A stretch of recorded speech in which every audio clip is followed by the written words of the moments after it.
In this presentation, we are going to look at the resistance, revolts, and reactions of the Herero and the Nama people, the Herero people and the Nama people against the imperialistic activities of the German settlers and the German colonial influencers. Before the Second World War, Germany had one of the territories in Africa that is referred to as the Southwestern African colony. The Southwestern or the Southwest African colony. And part of the Southwest African colony is the present day Namibia. So in that region, some of the ethnic groups or very important ethnic groups that existed as at that period in that region was the Herero and the Nama. Well, they were prominent in their own way because they were mainly pastoralists involved in the rearing of cattle and some other agricultural activities. The Herero and the Nama came in contrast with the German colonial intention. Germany, or the German businessmen and merchants, and those of them that were authorized by German government, we are working towards establishing white settlers community in this region. And this brought some level of contrast and disagreement between them and the Herero and the Nama people. What happened was that before the aggressive settlers activities of the Germans, the Herero and the Nama had issue, or they had suffered Rinder pest epidemic.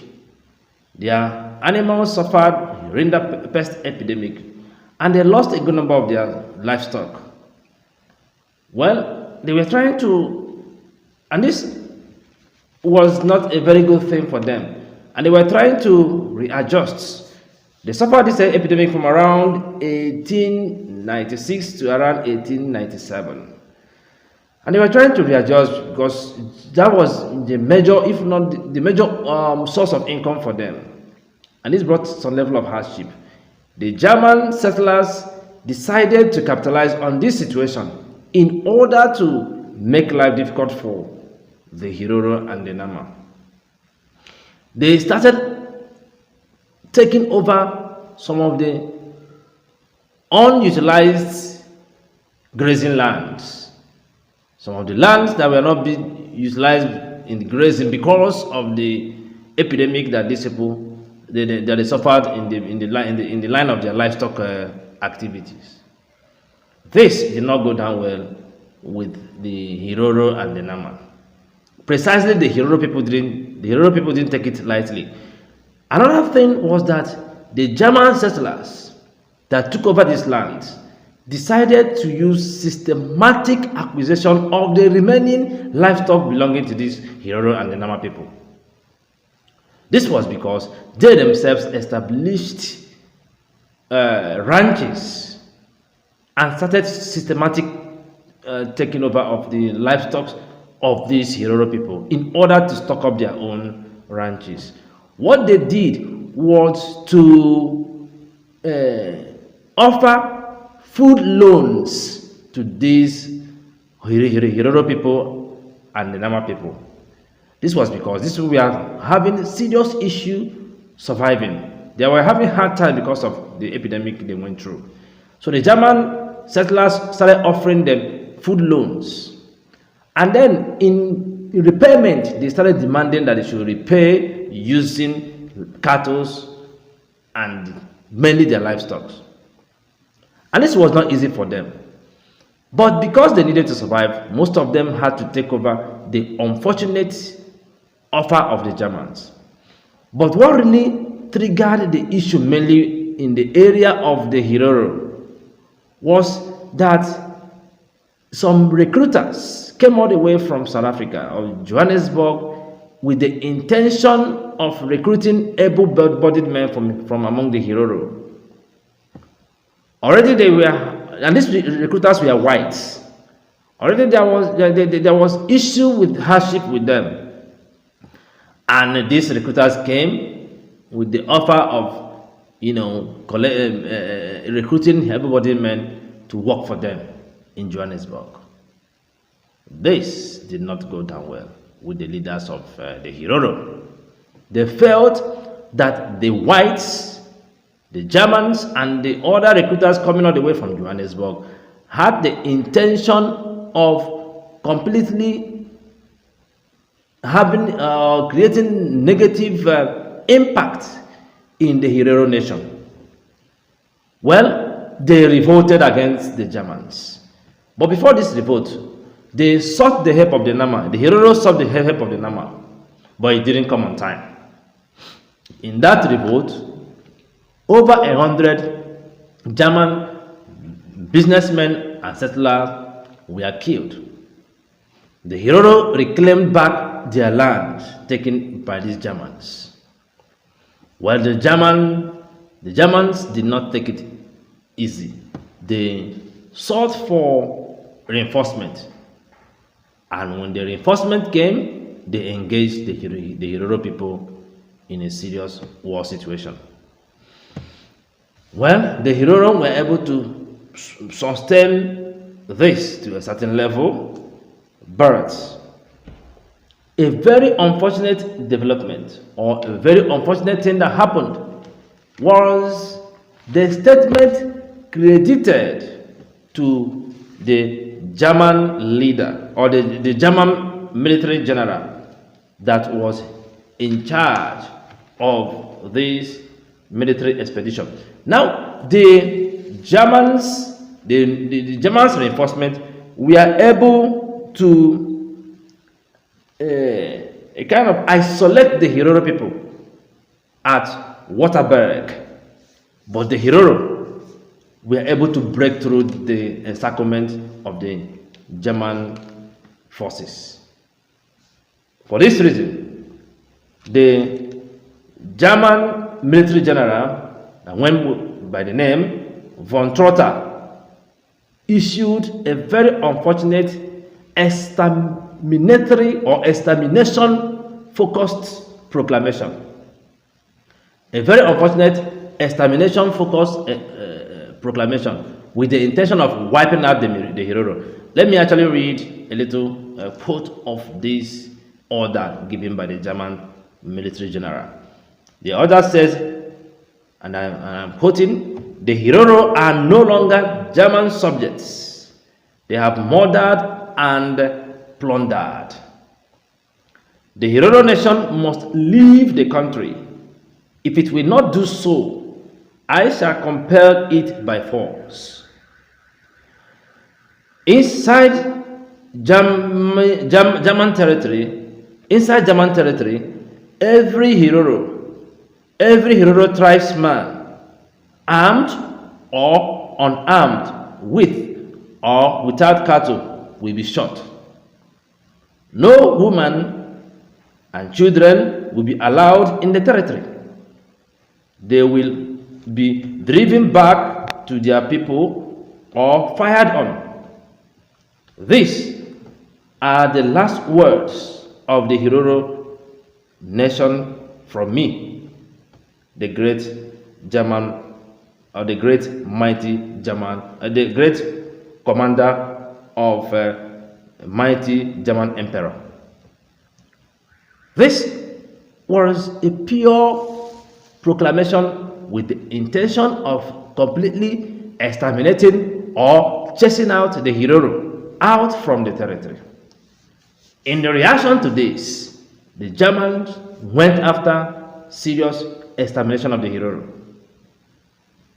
Before this conflict, the Herero approximate number was around 80,000. Some of them were chased into the Kalahari area where starvation and thirst killed a good number of them.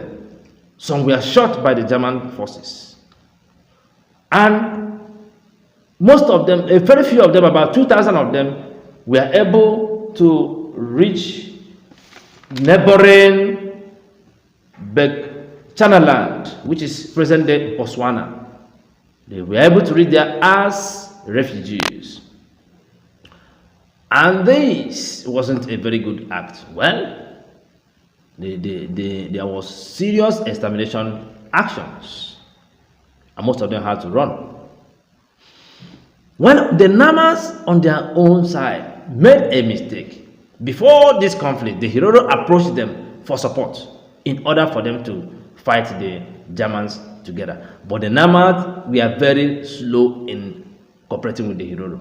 When they found out that they too were in danger, they revolted against the Germans. In that revolt, the Germans went after them as well. But the Namas were able to hold on their own path till around 1905. When they started this revolt, it was under the Nama, a Nama leader called Hendrik Witbooi. Around the 1805, Witbooi was killed by the Germans. The death of Witbooi brought some level of disunity amongst the Nama people.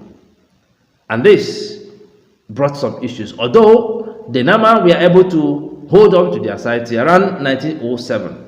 But from that period, the Germans were able to completely subdue the Nama as well.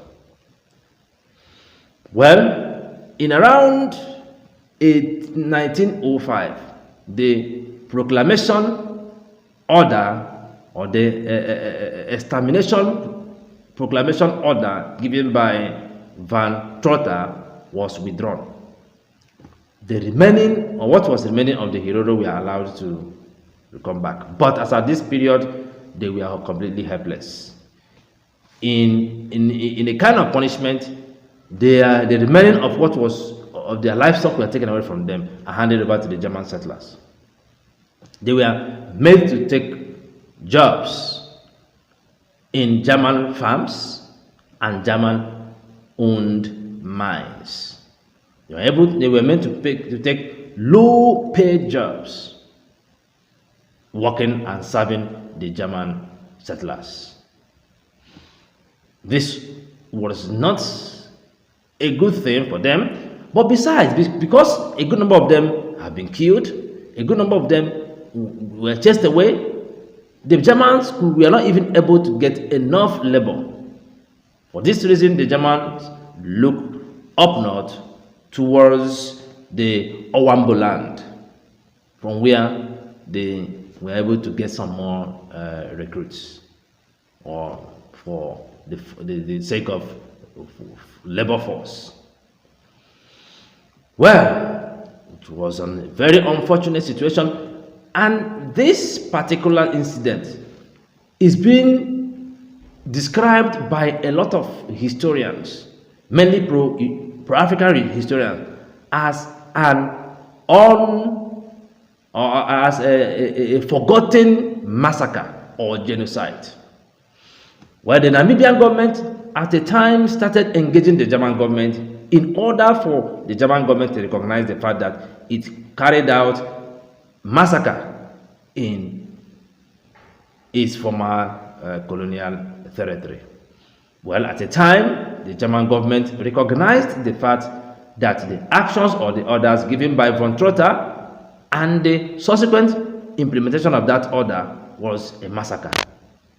The orders on level of reparation to be paid to those that suffered, or the families of what was the remaining of the Herero. But the guilt, the pains, the decimation and the extermination was or is still something that cannot be wiped off completely. That is in the act of history, and that was unfortunate. Please, if you are watching us for the very first time, please subscribe to our channel and click on the notification icon so that anytime we present a new content, you'll be one of the earliest persons to be notified. We also beg you to share our contents in order to make it reach some other persons or many other people that may be interested in watching and understanding more in African history. Thanks for still being part of our channel.